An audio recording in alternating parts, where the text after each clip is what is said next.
ಕಾಡುಗೊಲ್ಲರಲ್ಲಿ ಪ್ರಪ್ರಥಮ ನಾಡೋಜ ಪ್ರಶಸ್ತಿಗೆ ಭಾಜನರಾದ ಕೀರ್ತಿ ಸಿರಿಯಜ್ಜಿ ನಿಧನವರಾಗಿದ್ದು, ಚಳ್ಳಕೆರೆ ತಾಲ್ಲೂಕು ಯಲಗಟ್ಟೆ ಗೊಲ್ಲರಹಟ್ಟಿ ನಿವಾಸಿ ಹಾಗೂ ಹೆಸರಾಂತ ಹಿರಿಯ ಸಾಹಿತಿ ದಿವಂಗತ ಬೆಳಗೆರೆ ಕೃಷ್ಣ ಶಾಸ್ತ್ರಿ ಅವರ ಅನುಯಾಯಿ. ಅವರು ಇವರ ಜಾನಪದ ವಿದ್ವತ್ ಗ್ರಹಿಸಿ ಈ ನಾಡಿಗೆ ಇವರನ್ನು ಪರಿಚಯಿಸಿದ್ದಾರೆ.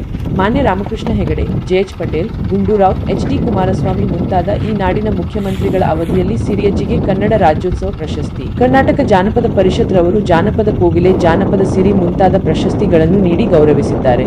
ಅಲ್ಲದೆ ಇವರಿಗೆ ಹಂಪಿ ಕನ್ನಡ ವಿಶ್ವವಿದ್ಯಾಲಯ ಸರ್ವಶ್ರೇಷ್ಠ ನಾಡೋಜ ಪ್ರಶಸ್ತಿಯನ್ನು 2004ರಲ್ಲಿ ನೀಡಿ ಗೌರವಿಸಿದ್ದಾರೆ.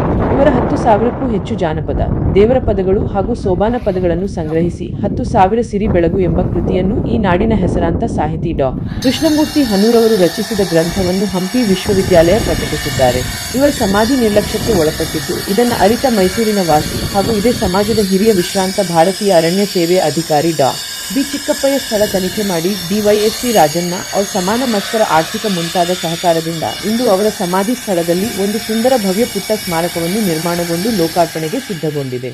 ಜಾನಪದ ಕೋಗಿಲೆ ನಾಡೋಜ ಸಿರಿಯಜ್ಜಿಯ ಸ್ಮಾರಕ 24 ಭಾನುವಾರ ಬೆಳಿಗ್ಗೆ 11 ಗಂಟೆಗೆ ಸಿರಿಯಜ್ಜಿಯ ನಾಡಿನ ಅಪಾರ ಬಂಧು ಬಳಗ ಅಭಿಮಾನಿಗಳ ಸಮಕ್ಷಮದಲ್ಲಿ ಲೋಕಾರ್ಪಣೆ ಆಗಲಿದೆ. ಈ ಒಂದು ಕಾರ್ಯಕ್ರಮದಲ್ಲಿ ರಾಜ್ಯದ ಚಿತ್ರದುರ್ಗ ಜಿಲ್ಲೆ ಅಲ್ಲದೆ ಬೆಂಗಳೂರು, ರಾಮನಗರ, ತುಮಕೂರು, ಮಂಡ್ಯ, ಮೈಸೂರು, ಚಿಕ್ಕಮಗಳೂರು, ಹಾಸನ, ದಾವಣಗೆರೆ, ವಿಜಯನಗರ ಮತ್ತು ನೆರೆಯ ಗಡಿ ಆಂಧ್ರ ರಾಜ್ಯದ ಕಲ್ಯಾಣದುರ್ಗ, ರಾಯದುರ್ಗ, ಮಾಡಕಶಿರಾ ಮುಂತಾದ ಜಿಲ್ಲಾ ಹಾಗೂ ತಾಲೂಕುಗಳಿಂದ ಬಸ್ಸು ಹಾಗೂ ಲಘು ವಾಹನಗಳ ಮೂಲಕ ಅಂದು ಹಾಜರಾಗಿ ತಮ್ಮ ಗೌರವವನ್ನು ಸಲ್ಲಿಸಲಿದ್ದಾರೆ. ದಯಮಾಡಿ ತಾವೆಲ್ಲರೂ ಅಂದು ಅಜ್ಜಿಯ ಸ್ಮಾರಕ ಲೋಕಾರ್ಪಣೆ ಸಮಾರಂಭಕ್ಕೆ ಹಾಜರಾಗಬೇಕಾಗಿ ಸವಿನಯ ಪ್ರಾರ್ಥನೆ. ಅಲ್ಲದೆ ಸುಪ್ರಸಿದ್ಧ ಸಾಹಿತಿ ಡಾ. ಕೃಷ್ಣಮೂರ್ತಿ ಹನೂರ್ ಅಲ್ಲದೆ ಅವರ ಸ್ನೇಹಿತ ಅವರ ತಂಡ ಅಂದು ಸಮಾರಂಭದಲ್ಲಿ ಹಾಜರಾಗಿ ಸಿರಿಯಜ್ಜಿಯ ಜೀವನ ಮತ್ತು ಸಾಧನೆ ಮುಂತಾದ ವಿಷಯಗಳನ್ನು ಹಾಜರಿರುವ ಬಂಧುಗಳು ಹಾಗೂ ಅಭಿಮಾನಿಗಳು, ಸಾಹಿತಿಗಳು ಹೆಚ್ಚಿನ ಸಂಖ್ಯೆಯಲ್ಲಿ ಕಾರ್ಯಕ್ರಮದಲ್ಲಿ ಭಾಗವಹಿಸುವಂತೆ ಕೋರಿದ್ದಾರೆ.